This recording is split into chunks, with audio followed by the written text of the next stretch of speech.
তৃতীয় স্কন্ধ উলিয়াইছে দেৱহূতিৰ গৰ্ভত কপিলৰ জন্ম। পদে কৈছে দেৱহূতি বদতি শুনিও দ্বিজবৰ সমস্তে পুৰিলা মোৰ কামনা মনৰ তথাপি অভয় মোক দিবাক জোৱাই জাতো মোৰ তুমি বিনে আনগতি নাই। আমি সকলোৱে জানো দেৱহূতি ব্ৰহ্মাই যেতিয়া সৃষ্টিৰ বিকাশ কৰিবৰ কাৰণে চেষ্টা কৰিলে প্ৰথমতে চাৰি সিদ্ধ তাৰপিছত ৰুদ্ৰ তেওঁৰ ভ্ৰুৰ পৰা জন্ম হ'ল তাৰপাছত ঋষিৰ সৃষ্টি কৰিছে তথাপিও সৃষ্টিৰ বিকাশ নোহোৱা দেখি প্ৰথম মনুষ্য সৃষ্টি কৰিলে নিজৰ শৰীৰৰ পৰা দুটা ভাগ কৰি স্বয়ম্ভূৱ মনু আৰু শতৰূপা। মনুৰ পৰাই মেন হৈছে, মনুৰ পৰাই মানৱ হৈছে, মনুৰ পৰাই মনুষ্য হৈছে। স্বয়ম্ভূৱ মনু আৰু শতৰূপাৰ 5টা সন্তান, 2টা ল'ৰা প্ৰিয়বত আৰু উত্তানপাত, 3জনী ছোৱালী আকুতি প্ৰসূতি আৰু দেৱহূতি। এই দেৱহূতিক ব্ৰহ্মাৰ পুত্ৰ কৰ্দমৰ লগত বিয়া দিছিল। বিয়াৰ সময়তে কৰ্দমৰ এটা চৰ্ত আছিল, যেতিয়াই মোৰ পুত্ৰ সন্তান এটি জন্ম হ'ব তেতিয়াই মই গাৰ্হস্থ ধৰ্ম পৰিত্যাগ কৰি বানপ্ৰস্থত প্ৰৱেশ কৰিম।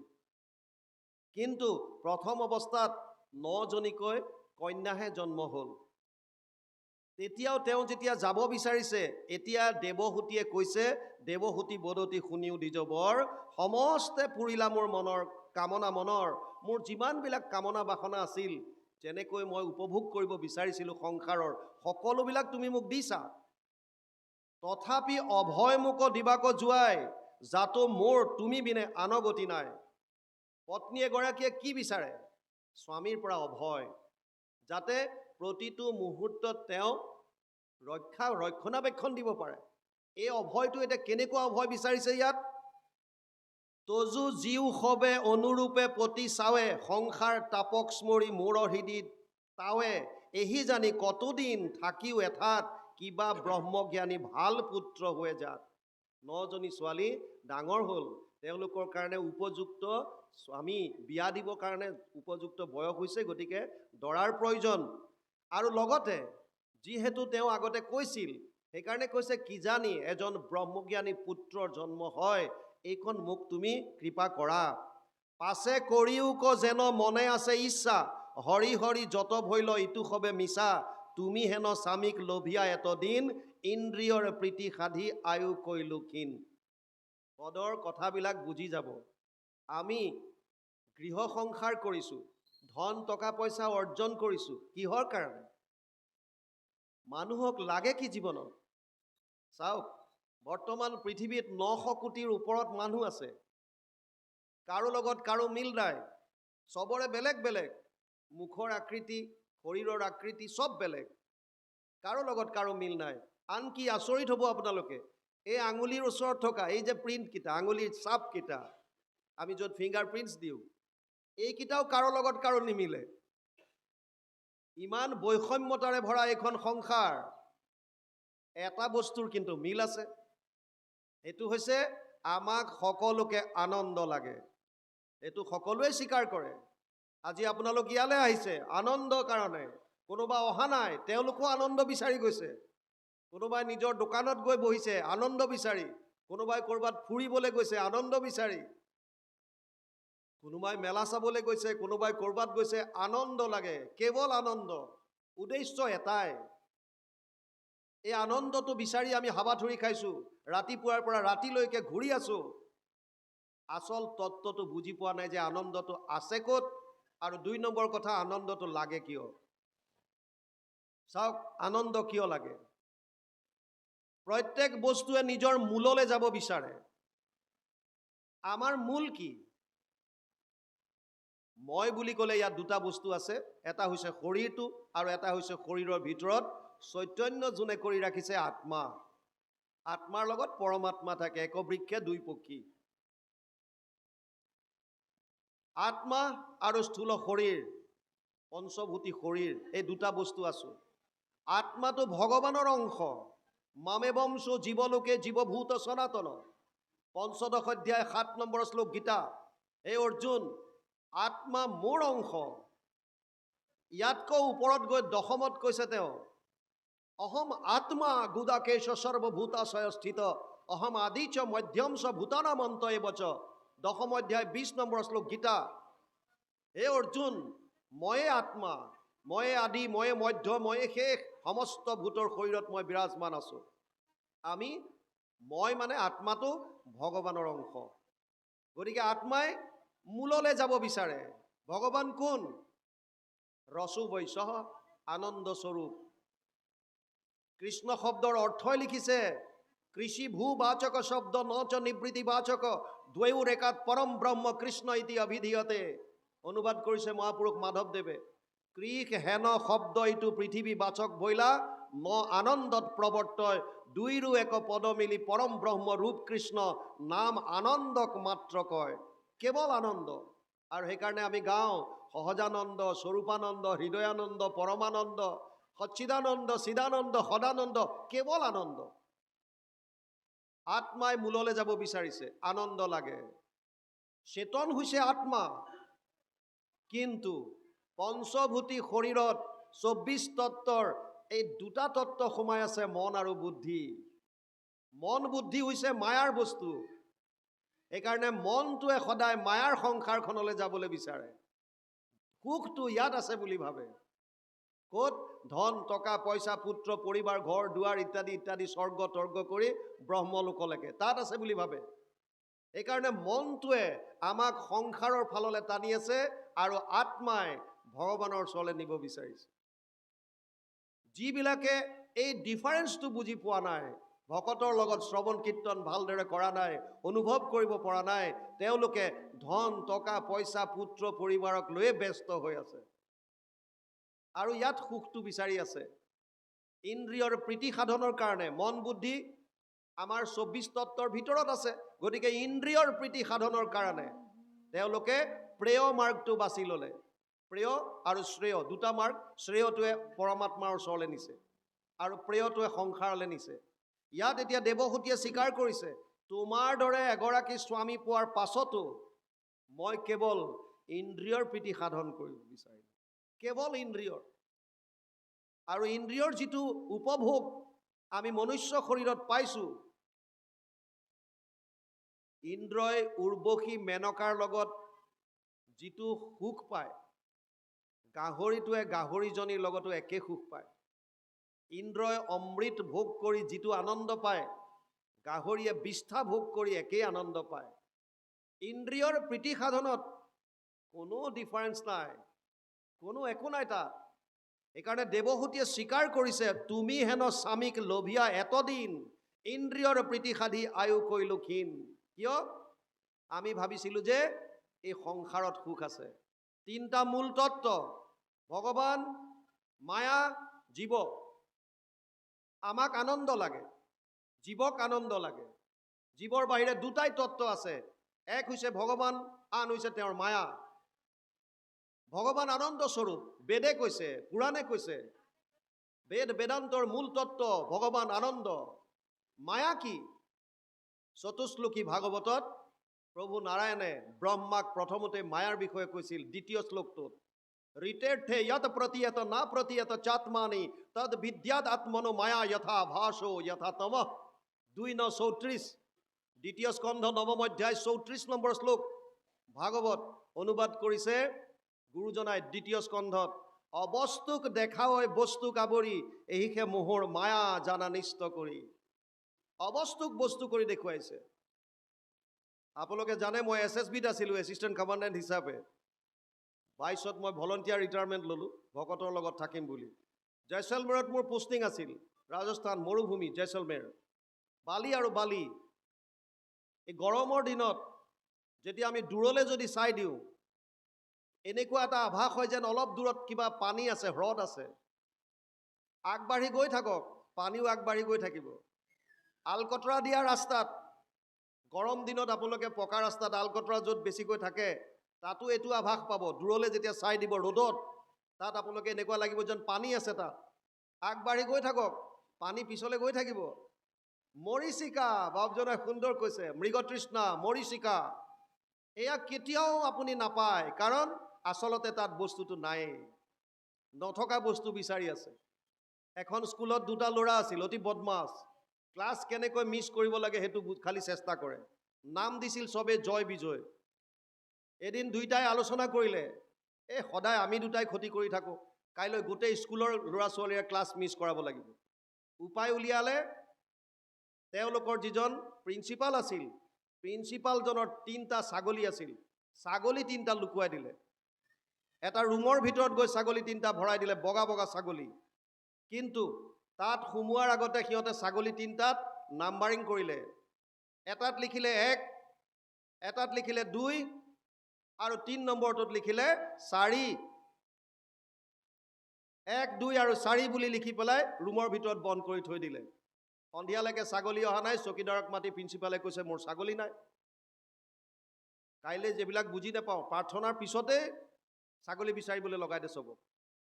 আৰু নেক্সট দিনা প্ৰাৰ্থনা পিৰিয়ডতে সকলোকে ক'লে, ছাত্ৰ ছাত্ৰীসকলক, চকীদাৰজনে ছাৰৰ ছাগলী হেৰাইছে, তহঁতে যেন তেন বিচাৰি আজি উলিয়াই দিয়ে, নহ'লে বৰ ডাঙৰ কথা হ'ব। আৰু গোটেই ছাগলী বিচাৰিবলৈ গ'ল। এই ল'ৰাকেইটাই মনে মনে ৰুমটো খুলি দিলেগৈ। আৰু ছাগলী যেতিয়া ৰুমৰ পৰা ওলাই চিধা যেনি তেনি দৌৰিলে। কেম্পাছ বন্ধ কৰি থোৱা আছে, সেইকাৰণে কোনোবাই ক'ৰবাত চিঞৰিছে, ছাৰ চিন্তা কৰিব নালাগে, 1 নম্বৰটো পাই গ'লোঁ। আৰু কোনোবাই কৈছে 2 নম্বৰটো পালোঁ, কোনোবাই কৈছে 4 নম্বৰটো পালোঁ। এতিয়া বিচাৰি আছে 3 নম্বৰ ছাগলীটো। স্কুল ছুটি হোৱালৈকে বিচাৰি ফুৰিলে 3 নম্বৰ লিখাটো ক'ত গ'ল, কিন্তু বিচাৰি নাপালে। শেষত চকীদাৰে আহি পেলাই ক'লে, ছাৰ অতি দুখৰ কথা, আপোনাৰ ছাগলী 3টাহে পালোঁ। বোলে মোৰ ছাগলীটো 3টাই? বোলে নহয়, 1, 2 আৰু 4 নম্বৰটো পালোঁ, 3 নম্বৰটো নাই। বোলে 3 নম্বৰ মানে মোৰ ছাগলীয়ে 3টা? ইয়াত ক'ত 3 নম্বৰ ছাগলী? বোলে চাওকচোন কোনে বদমাচি কৰিছে, 1, 2 আৰু 4 বুলি লিখা আছে। আমি যে সেই 3 নম্বৰৰ ছাগলীটো যেনেকৈ বিচাৰি ফুৰিছে, ঠিক তেনেকৈ যেতিয়ালৈকে সংসাৰত আনন্দ বা সুখ বিচাৰিব, এই 3 নম্বৰ ছাগলীটো বিচাৰি থকাৰ দৰে হ'ব। কোটি কোটি জনম আহক, তথাপিও আনন্দ নাপায়। কেতিয়ালৈকে? যেতিয়ালৈকে আনন্দত শৰণ নলয়। আনন্দ মানে কৃষ্ণ। সেইকাৰণে বাৰে বাৰে আমাক শাস্ত্ৰৰ উত্তম গীতা ভাগৱতে কৃষ্ণত শৰণ লোৱাৰ কথা কৈছে। আৰু মহাপুৰুষ গুৰুজনা হৈও নিজে অৱতৰিত হৈ আমাক দেখুৱাই থৈ গ'ল, সৰ্বধৰ্মান পৰিত্যাজ্য মামেকম শৰণম ব্ৰজ, অহম ত্ব সৰ্ব পাপেভ্যো মোক্ষয়িষ্যামি মা শুচঃ। ভগৱান কৃষ্ণই গীতাত কৈ যোৱা এই কথাষাৰৰ ওপৰত বেছ কৰি আমাক দি থৈ গ'ল এক শৰণ হৰিনাম ধৰ্ম। ইয়াত এতিয়া দেৱহূতিয়ে কৈছে যে মই ইন্দ্ৰিয়ৰ প্ৰীতি সাধনৰ কাৰণে তোমাৰ দৰে এজন স্বামীক পোৱাৰ পাছতো জীৱনটো মিছা কৰিলোঁ, বিফলে জনম গইলা ভৈলা সৰ্বনাশ। তোমাৰ মহিমা মই নাজানি অভাগী, কৰিলোঁ প্ৰসংগ মিছা বিষয়ক লাগি। বিষয় মানে 5টা জ্ঞানেন্দ্ৰিয়ৰ 5টা বিষয় আছে, ৰূপ ৰস গন্ধ স্পৰ্শ আৰু শব্দ। এই 5টা বিষয়ৰ কাৰণে আমি দৌৰি আছোঁ। আমাৰ ভিতৰত জীৱাত্মা আৰু পৰমাত্মাৰ স্থান এনেকুৱা, এইটো জীৱাত্মাই 5টা জ্ঞানেন্দ্ৰিয়ক ভিত্তি কৰি সংসাৰৰ ফাললৈ মুখ কৰি আছে। পৰমাত্মা পিছফালৰ পৰা মাতি আছে, অ' বাই মোলৈ এবাৰ চাই দে, মাত্ৰ এবাৰ মুখখন ঘূৰাই দে, মোৰ সন্মুখ হৈ যা। আমি দুখ কিয় পাইছোঁ? ঈশ্বৰৰ বিমুখ। যিদিনা ঈশ্বৰৰ সন্মুখ হ'ম, আপোনালোকে ভাবিব আমিতো সন্মুখ, আমিতো ৰাতিপুৱা গধূলি গুৰু সেৱা কৰিছোঁ, আমিতো নাম গাইছোঁ, শ্ৰৱণ কৰিছোঁ, তেতিয়াহ'লে আমি কিয় আনন্দ পোৱা নাই? ভগৱানে যিটো ফৰ্মুলা দিছে সেইটো মনা নাই। ভগৱানে কৈছে 11টা ইন্দ্ৰিয় দিছোঁ, 10টা ইন্দ্ৰিয় সংসাৰত লগাই থ, মোৰ কোনো আপত্তি নাই, মোক মাত্ৰ এটা ইন্দ্ৰিয় দে। কোনটো? মনটো। আমি ইয়াৰ উল্টা কৰিছোঁ, ইন্দ্ৰিয়ৰ দ্বাৰা ঈশ্বৰ সাধন। আহি চাকি জ্বলাইছোঁ, বন্তি জ্বলাইছোঁ, ধূপ জ্বলাইছোঁ। আমি বহুত জেগাত কওঁ, ভাগৱত শ্ৰৱণ কৰিবলৈ আহিলে বহুতত দেখোঁ চাকিৰে গোটেই ফ্ল'ৰখন তেলময় কৰি পেলাই। আপোনালোকে ভুল নুবুজিব, সত্যটো কৈছোঁ, কাৰণ ফৌজি মানুহ জানেই, মই কৈ দিওঁ। আমি ক'লোঁ যে আপোনালোকে যেতিয়াই দোকানৰ পৰা তেল আৰু ধূপ কিনিলে, ঈশ্বৰে তেতিয়াই পালে ভাৱগ্ৰাহী জনাৰ্দনক। আপোনাৰ ভাৱ যেতিয়া আহিল নামঘৰৰ কাৰণে মই চাকি এগছ দিম, ভগৱানে তাতেই পালে। পত্ৰম পুষ্পম ফলম তোয়ম য়মে ভক্তিয়া প্ৰয়চ্ছতি তদহম ভক্ত্যপহৃতম অস্নামি প্ৰয়তাত্মনঃ। 9ম অধ্যায় 26 নম্বৰ শ্লোকত অৰ্জুনক কৈছে, হে অৰ্জুন, পত্ৰ পুষ্প জল ফল যোনে যি পাৰে সামৰ্থ্য অনুসাৰী মোক অৰ্পণ কৰাৰ লগে লগে মই সেয়া গ্ৰহণ কৰোঁ। আপুনি কিনাৰ লগে লগে ভগৱানে পাই গ'ল। আপুনি আনি নামঘৰীয়াক গতাই দিয়ক, প্ৰভু ঈশ্বৰ এয়া তেল আৰু ধূপ দিলোঁ মই নামঘৰলৈ আগবঢ়াই, আপুনি মূল বন্তিগছিত জ্বলাই থাকিব। আপোনাৰ ভকতসকলৰ তেলেৰে বছৰটো মূল বন্তিগছি জ্বলি থাকিব। সুকীয়াকৈ লগোৱাৰ কি কাম? সুকীয়াকৈ কিয়? এগছি বন্তিত জ্বলাই দিয়ক, মূল বন্তিত জ্বলি আছে, অক্ষয় বন্তি হিচাপে ৰাখক আৰু নামঘৰীয়া তাত আপোনালোকৰ হৈয়ে তেল ঢালি থাকিব। চিন্তা কৰিবলগীয়া একো নাই তাত। কিন্তু আমি 10টা ইন্দ্ৰিয়ৰ দ্বাৰা ঈশ্বৰ সাধন কৰিছোঁ। নামত বহিছোঁ, 45 মিনিট 1 ঘণ্টা নাম গাইছোঁ। নামৰ আসন এৰিবলৈ নেপাওঁৱে, ফুচুঙি ষ্টাৰ্ট। তামোল অকণান, চেধা অকণান, অমুকান তমুকান, ফিচিং হাঁহি খিকিন্দালি। 45 মিনিট নাম গালে তাৰ প্ৰভাৱ নাই। 45 মিনিট ঈশ্বৰৰ লগত আছে, তাৰ মানে আপোনাৰ মনটো নাই। আপুনি ইন্দ্ৰিয়ৰ দ্বাৰা মাত্ৰ হাত চাপৰি মাৰিছে, মুখেৰে ৰাম নাম লৈছে। আমাক এবাৰ কেইজনমান ভকতে প্ৰশ্ন কৰিছিলে ফোনত, দিনত অনুষ্ঠান কৰি আহিলোঁ, ৰাতি তেওঁলোকে আলোচনা কৰি আৰু আমাক ক'লে, বাপ মালা জপৰ ওপৰত আপোনাৰ মন্তব্য কি? আমি ক'লোঁ যে চাওক, আমি কি মন্তব্য দিম। কবিৰ আছে এটা বৰ সুন্দৰ দোহা লিখি থৈ গৈছে, মালাটো কৰ্মে ফিৰে, জীৱ ফিৰে মুহ মাহি, মন বেচাৰা চৌধি ফিৰে, এছ সুমিৰণ নাহি। মালাটো হাতত তুমি লৈ আছা, জিভাখনে ভিতৰত ৰাম ৰাম ৰাম ৰাম ৰাম ৰাম কৈ আছে, কিন্তু মনটোৱে কাৰ ঘৰলৈ কোন আহিছে, কোনে কি ক'লে, ক'ত কি হৈছে, এইবিলাক যদি শুনি ভাবি থাকা, তাৰ পৰা কি লাভ হ'ব? ভগৱানে কৈছে মোক মনটো দিয়া। মন মনা ভৱ মদ ভক্তা মধ্যাজি মাম নমস্কৰো, মামে বৈশ্যসি সত্যম তে প্ৰতি জানে প্ৰিয়সী মে। অষ্টাদশ অধ্যায় 65 নম্বৰ শ্লোক গীতা। মহাপুৰুষ মাধৱদেৱে অনুবাদ কৰিছে ঘোষাত, মোতে মাত্ৰ সদা দিয়া মন। মোৰ ভক্ত হোৱা সৰ্বক্ষণ, মোকে পূজা মাত্ৰ, মোকে কৰা নমস্কাৰ।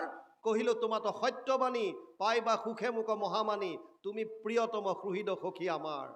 মনটো দিয়া। ইয়াত কৈছে, তোমাৰ মহিমা মই নাজানি অভাগী, কৰিলো প্ৰসংগ মিছা বিষয়ক লাগি। আমাৰ মনটো বিষয়ত দি থলো। দুৰ্জন জনৰ সংগে সংসাৰী হয়, বৈষ্ণৱৰ সংগে কোনো মুকুতি সাধয়। আপোনাৰ সংগ কেনেকুৱা?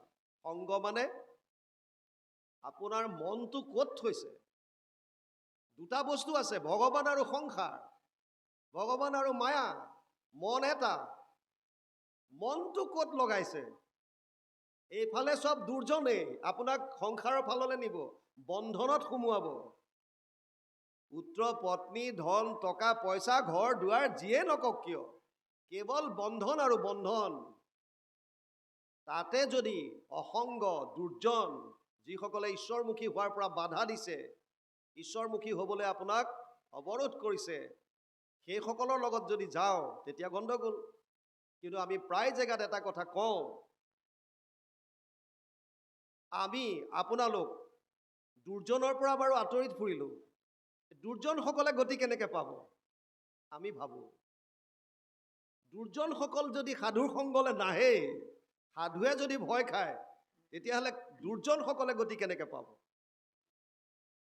আপোনাৰ যদি মন যদি অচল হয়, ভগৱানত বিশ্বাস যদি অটল হয়, আপোনাৰ যদি দৃঢ় বিশ্বাস, যিটো কৈছে সুদৃঢ় বিশ্বাসে, যদি সেই বিশ্বাস যদি অটল হয়, বতাহ নাথাকিলে চাকিৰ বন্তি গছি যেনেকৈ কোনো লৰচৰ নোহোৱাকৈ চিধাকৈ ওপৰলৈ গৈ থাকে, ঠিক তেনেকুৱা যদি অচল ভক্তি যদি হয়, তেতিয়া আপোনাক কোনেও তলাব নোৱাৰে। আপোনাৰ আদৰ্শ দেখি বল কি তেওঁলোক ঢাল খাব, আকৌ সাধুৰ সংগ তেওঁলোকে ল'ব লাগিব। গতিকে ইয়াত কৈছে তথাপিও দুৰ্জনজনৰ সংগ, আপোনাৰ বেয়া চিন্তাধাৰা মনত বেছিকৈ আছে, এইবিলাক দুৰ্জন চব। এইবিলাক বাদ দিব লাগিব। বাদ দি সজ্জনৰ সংগ মানে ভগৱানমুখী হোৱা প্ৰতিটো ভাৱ, এইফালে যোৱাবলৈ কৈ আছে। সজ্জনৰ সংগে কি কৰে? মুকুতি সাধয়। সাধু সংগে হৰি কথা নুশুনে যি নৰ, জীৱন্ততে মৰাশিটো অধম পামৰ। হৰিৰ মায়ায়ে মোক কৰিলে বন্ধন বঞ্চন, তোমাক পায়া মৈক্ষে নকৰিলো মন। সাধু সংগে হৰি কথা নুশুনে যি নৰ, জীৱন্ততে মৰাশিটো অধম পামৰ। ভকতৰ লগত যদি আমি ঈশ্বৰৰ কথাই নুশুনো, বিফলে জনম গৈলা ভৈলা সৰ্বনাশ। এই জনমটো সফল কৰাৰ উপায় এটাই, কৃষ্ণত একান্ত শৰণ আৰু তেওঁৰ লীলাসমূহৰ শ্ৰৱণ কীৰ্তন। আপোনালোকে ধৰি লওক ভগৱান 2 মহলীয়া ঘৰ এটাৰ ওপৰত উঠি আছে আৰু কৈছে, হেৰা ভকতসকল আহা, তোমালোক উঠি, এডাল জখলা আছে, ওপৰলৈ উঠি আহা। আপুনি মই জখলাডাল বগাব পৰা নাই, আমাৰ শক্তি নাই, সামৰ্থ্য নাই। যিসকলে পাৰিছে 2 এজন উঠি গৈছে, যি শক্তিবান সামৰ্থ্য, তেওঁলোকে নিজে ওচৰলৈ গৈছে, ভগৱানৰ ওচৰলৈ গৈছে সাধনৰ দ্বাৰা। আমিবিলাকে পৰা নাই। আমি কৈছোঁ প্ৰভু জখলাই দি অকল উঠিব পাৰে নে নামিবও পাৰে? জখলাত অকল উঠিব পাৰে নে নাই নামিও আহিব পাৰে? নামিও আহিব পাৰে। গতিকে ভকতসকলে কাকুতি কৰিছে, প্ৰভু আমি হৈছোঁ অজ্ঞ, আমি অসমৰ্থ, আমাৰ শক্তি নাই, সামৰ্থ্য নাই, আমি নিজে তোমাৰ ওচৰলৈ যাব পৰা নাই, তুমি আহা, নামি আহা। আৰু ভকতৰ কাকুতিত ভগৱানে অৱতাৰ লৈ বিভিন্ন লীলা কৰে। আৰু অৰ্জুনক কৈছে জন্ম কৰ্ম চমে দিব্যম এবং য়ো ব্যক্তি তত্ত্বতঃ ত্যক্ত্বা দেহা পুনৰ্জন্ম নেতি মামেতি পাণ্ডৱ। 4th অধ্যায় 9 নম্বৰ শ্লোক। হে অৰ্জুন, মোৰ জন্ম কৰ্ম সব দিব্য। এই জন্ম কৰ্ম শ্ৰৱণ কৰোঁতে কৰোঁতে যিবিলাক ইয়াৰ তত্ত্বটো যদি বুজি পালে, তেওঁলোকে মোক পাব শৰীৰ ত্যাগ কৰাৰ পাছত ডাইৰেক্ট বৈকুণ্ঠ। তাত ভাষয়তে সূৰ্য না শশাঙ্ক না পাবক যদ গত্বা না নিবৰ্তন্তে তদ ধাম পৰমম মম।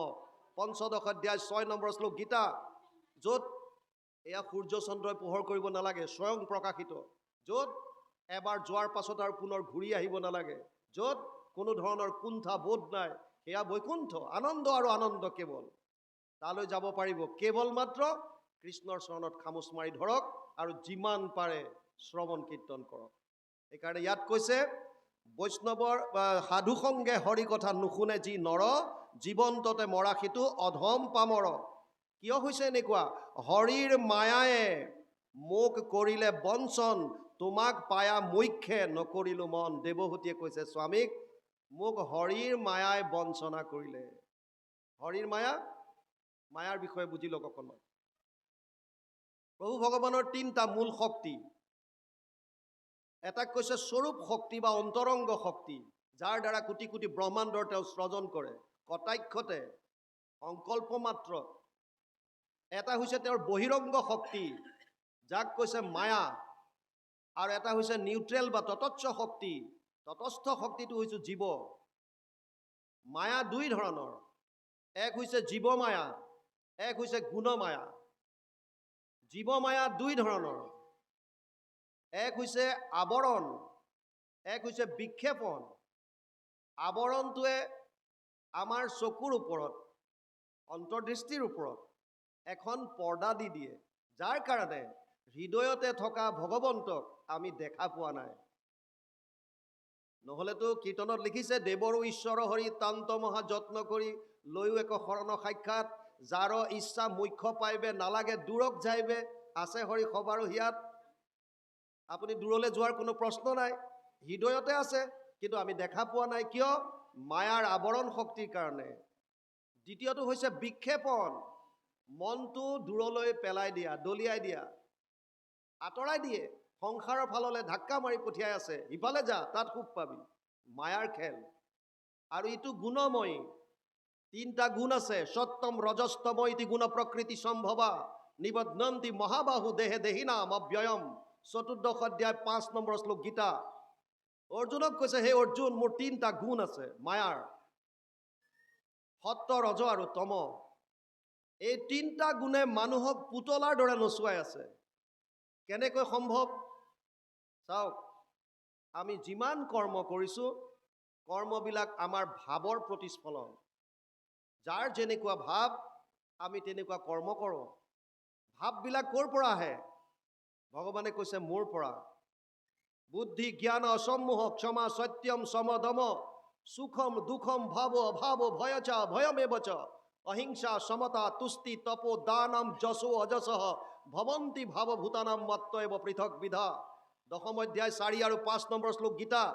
অৰ্জুনক কৈছে, হে অৰ্জুন, যিমান ভাৱ আছে, বুদ্ধি জ্ঞান নসম্মোহ ক্ষমা সত্য সম দম সুখ দুখ সৃষ্টি প্ৰলয় অহিংসা সমতা তুষ্টি তপ দান যশ অযশ, যিমান মানুহৰ মনলৈ ভাৱ আহে চব মোৰ পৰা আহে। কেনেকৈ? এই 3টা গুণৰ পৰা। সত্য গুণৰ পৰা সাত্বিক ভাৱ, ৰজু গুণৰ পৰা ৰাজসিক ভাৱ আৰু তমো গুণৰ পৰা তামসিক ভাৱ। যাৰ যোনটো গুণ বৃদ্ধি পায় সেইটো ভাৱ বাঢ়িব, আৰু সেইটো ভাৱ বাঢ়িলে কৰ্মবিলাক তেনেকুৱা হ'ব। অৰ্জুনক কৈছে যে চৈব সাত্বিকা ভাৱ ৰাজসস্তামচস্য ইয়ে মত্ত এবেতি তান বিধি নাচা হম তেসু তে মই। 7ম অধ্যায় 12 নম্বৰ শ্লোক গীতা। হে অৰ্জুন, সাত্বিকভাৱে হওক, ৰাজসিকভাৱে হওক, তামসিকভাৱে হওক, চব মোৰ পৰা আহে। আৰু এটা কথা খালি বুজি ল, গোটেই জগতখন ভাৱৰ ওপৰত নিহিত হৈ আছে। ত্ৰিভীৰ গুণে মই ভাৱেৰভি সৰ্বমিদম জগত। 7ম অধ্যায় 13 নম্বৰ শ্লোক। মায়া এনেকুৱা ভয়ানক, আমাক জকৰি ৰাখি থৈছে, আগুৰি ৰাখি থৈছে। ইয়াৰ পৰা পৰিত্ৰাণ কেনেকৈ পাম? দৈবহী এস গুণময়ী মম মায়া দুৰত্তয়া মাম এব ইয়ে প্ৰপদ্যন্তে মায়ামেতাম তৰন্তিতে। 7ম অধ্যায় 14 নম্বৰ শ্লোকত ভগৱান কৃষ্ণই অৰ্জুনক ক'লে, হে অৰ্জুন, মোৰ মায়া অতি ভয়ানক আৰু দুষ্টৰ। ইয়াৰ পৰা সেইসকলেহে পৰিত্ৰাণ পাব পাৰিব যিসকলে কেৱল মাত্ৰ মোত শৰণ ল'লে। গতিকে ইয়াত দেৱহূতিয়ে এতিয়া গিৰিয়েকক কৈছে, স্বামীক কৈছে, হৰিৰ মায়ায়ে মোক কৰিলে বঞ্চন। মই তোমাৰ লগত থকাৰ পাছতো হৰিৰ মায়া এনেকুৱা ভয়ংকৰ, মোক বঞ্চনা কৰিলে। তোমাক পায়া মুখ্যে নকৰিলো মন। তোমাৰ দৰে এজন মহাপুৰুষ মোৰ কাষতে স্বামী হিচাপে থকাৰ পাছতো মই ইন্দ্ৰিয়ৰ প্ৰীতি সাধন কৰিলো, মুক্তিৰ কথা চিন্তা নকৰিলো। গতিকে আমাৰো তেনেকুৱা। আমি সকলোৱে জানিছো কলিকালত মনুষ্য হৈ আমি জন্ম পালো। ভাৰতবৰ্ষত কলি যুগত মনুষ্য শৰীৰ পাই জন্ম লাভ কৰিছো আমি। তাতে পাইছো হৰিনাম, 4ৰ সংযোগ কোটি কল্পতো নাপায় বুলি কৈছে। আমি পাইছো ভাৰতবৰ্ষ ধন্য কলি যুগ, হৰি হৰি হৰি হৰিয়ে, হৰি হৰি হৰি ব্ৰহ্মাৰো প্ৰাৰ্থনী নৰতনু অনুপাম। আমি পাইছো এয়া। তথাপিতো আমি মুক্তিৰ বা ভক্তি ৰসৰ কাৰণে চিন্তা কৰা নাই। কেৱল টকা পইচা ধন ধান তাতেই মছগুল হৈ আছো। যিটো ইয়াত এয়া মাত্ৰ একোটা উদাহৰণ। এই উদাহৰণবিলাক যেতিয়ালৈকে আমি নিজৰ জীৱনলৈ টানি নানো, তেতিয়ালৈকে মাত্ৰ ভাগৱতৰ মাজত শব্দ আকাৰে থাকিব। মই কি লৈছো ইয়াৰ পৰা? আমি কি কৰিছো? আমিও এনেকৈ জীৱন পাৰ কৰিছো নেকি? ভাগৱতৰ দৰে এখন গ্ৰন্থ পায়, মহাপুৰুষ শ্ৰীমন্ত শংকৰদেৱৰ দৰে এজন গুৰু পায়, তেওঁৰ গুৰুবাণী পোৱাৰ পাছত, ভাগৱত কীৰ্তন দশম ঘোষা ৰত্নাৱলী আমাৰ সন্মুখত থকাৰ পাছত আমি যদি ঈশ্বৰমুখী হ'বলৈ চেষ্টা কৰা নাই, আমি যদি ঈশ্বৰমুখী হ'ব পৰা নাই, দেৱহূতিৰ দৰে ক্ৰন্দন কৰিব লাগিব শেষ মুহূৰ্তত। কি হ'ল আমাৰ? কি কৰিলো ইমান দিনে? সেইকাৰণে দেৱহূতিয়ে কৈছে, হৰিৰ মায়াই মোক কৰিলে বঞ্চন, তোমাক পায়া মুখ্যে নকৰিলো মন।